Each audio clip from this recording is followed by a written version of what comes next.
La selva aún no había decidido si era de noche o de día. La niebla se agarraba a las raíces como un animal dormido, y el río sonaba muy bajito, como si estuviera hablando solo, sin querer que nadie le contestara. No era silencio del todo, era algo más fino, un murmullo que no pedía respuesta ni compañía. En la copa de un árbol inclinado, Zaya colgaba boca abajo, quieta. En ella eso ya era raro. El cuerpo inmóvil, la cola balanceándose apenas, los dedos enganchados a la corteza húmeda, los ojos bien abiertos, como si estuviera escuchando antes de mirar. Tenía una calabaza seca pegada a la oreja, como si dentro guardara un secreto. Y aún así, de la calabaza salía un tintineo leve, un sonido pequeño, insistente, como una risa atrapada en el lugar equivocado. Zaya arrugó el morro. Ese sonido no la calmaba, le ponía nerviosa. Le hacía sentir que algo quería salir y ella no sabía si abrirle la puerta.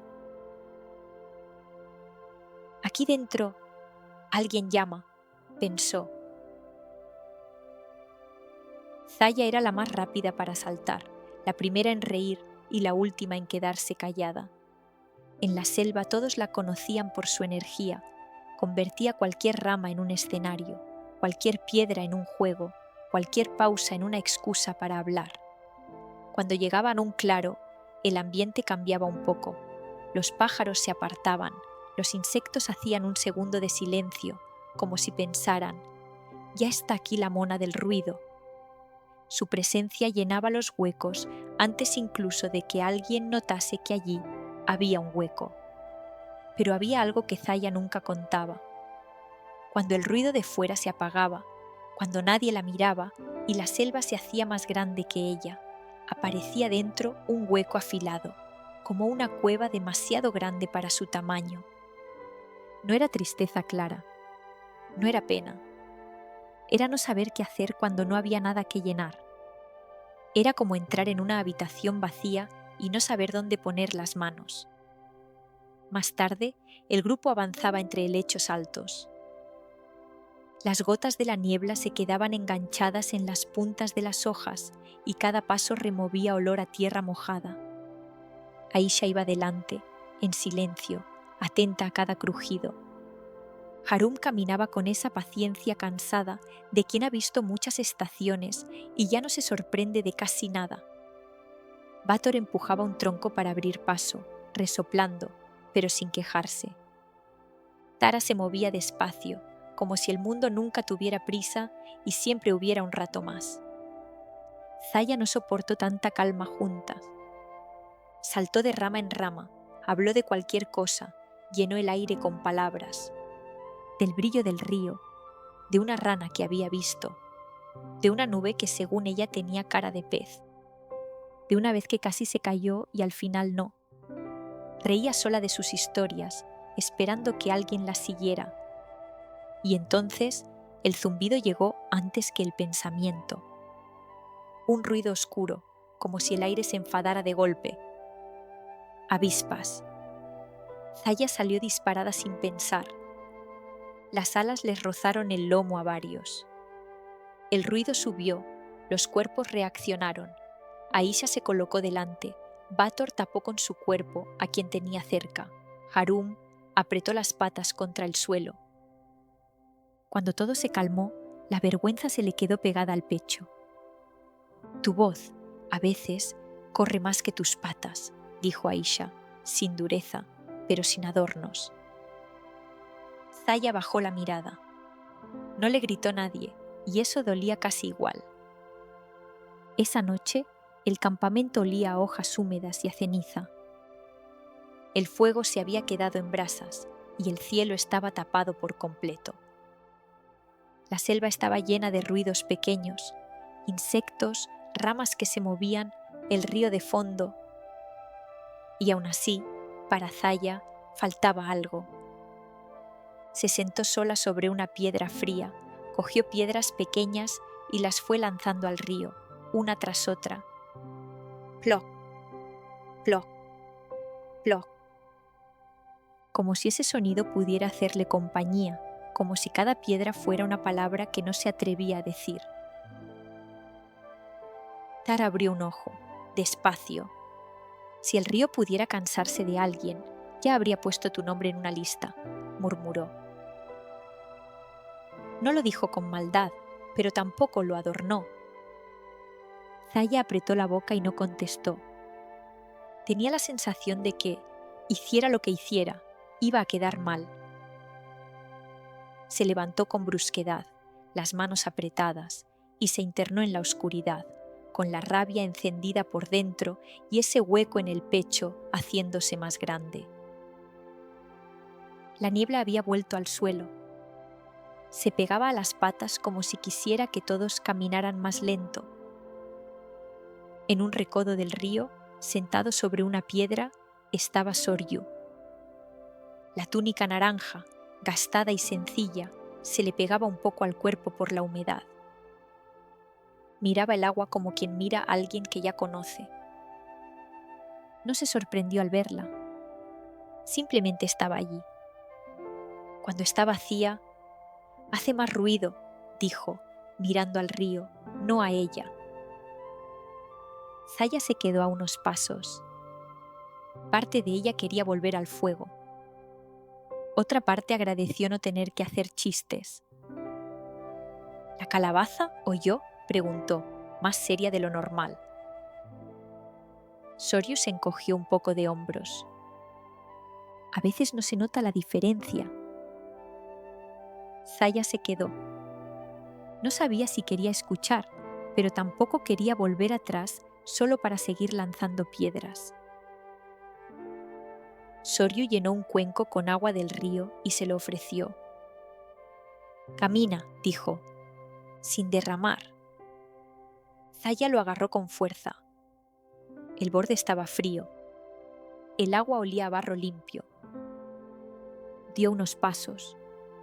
Al principio, fácil. Luego el suelo se volvió más traicionero, raíces escondidas, piedras húmedas, hojas que tapaban huecos. El impulso de hablar volvió enseguida.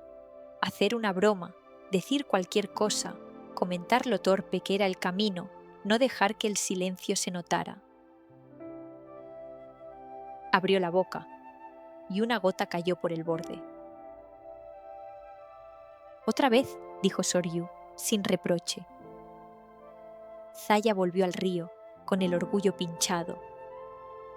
Llenó el cuenco y caminó de nuevo. Tropezó con una raíz. El cuenco se inclinó. Sintió las palabras subirle a la garganta como siempre. Esta vez se quedó quieta, sin decir nada. El agua tembló, y poco a poco volvió a su sitio. Zaya notó su propio corazón haciendo ruido dentro. Siempre se cae algo, soltó, entre enfadada y triste. Mira la superficie, respondió Soryu. Zaya miró dentro. El agua no estaba perfecta, pero tampoco se estaba saliendo. Se movía lo justo, como un pecho respirando. Estaba. Soryu cogió entonces la calabaza seca, la misma del tintineo del amanecer, y la levantó. Sonó otra vez. Tin, tin, tin. Claro, inquieto. La hundió entera en el río. El sonido desapareció. La sujetó un momento con la mano abierta, sin apretar, y luego la soltó. La calabaza flotó río abajo, girando despacio, en silencio. Zaya la siguió con la mirada hasta que dejó de verla. Sintió algo raro, como si una parte de ella también dejara de hacer ruido por un momento. ¿Y si me callo y nadie me mira?, preguntó al fin, con una voz más pequeña que de costumbre. Entonces seguirás aquí, dijo Soryu. No explicó más. No le dio una charla. La frase se quedó flotando como una hoja en el agua. El río siguió su curso. Las ranas hicieron sus sonidos. Nada parecía haber cambiado fuera, pero dentro de Zaya algo se había movido un poco. Al amanecer, Zaya volvió al río. La niebla volvía a abrazar las raíces y el agua tenía ese brillo oscuro de las cosas que llevan mucho tiempo ahí. El campamento aún dormía. Solo se oían respiraciones lentas y algún movimiento suelto entre las ramas. Cerca de la orilla encontró una calabaza pequeña, medio enterrada en el barro. La desenterró con cuidado, la levantó y la agitó. Sonó muy poco, una sola semilla suelta, tímida. Zaya la miró un rato. Podría haber empezado a hablarle, hacerle un discurso o inventar un juego. En lugar de eso, la dejó en la orilla y se sentó sin hacer nada más. Notó el cuerpo apoyado en la tierra, el aire entrando y saliendo, el río pasando sin pedirle espectáculo. No necesitaba entenderlo todo para quedarse. La selva siguió con sus ruidos. Y Zaya, por una vez, no compitió con ellos. Dejó que el silencio estuviera un poco. No como un castigo, como un sitio. A veces el silencio no es ausencia. Es espacio que, poco a poco, aprendes a habitar sin miedo.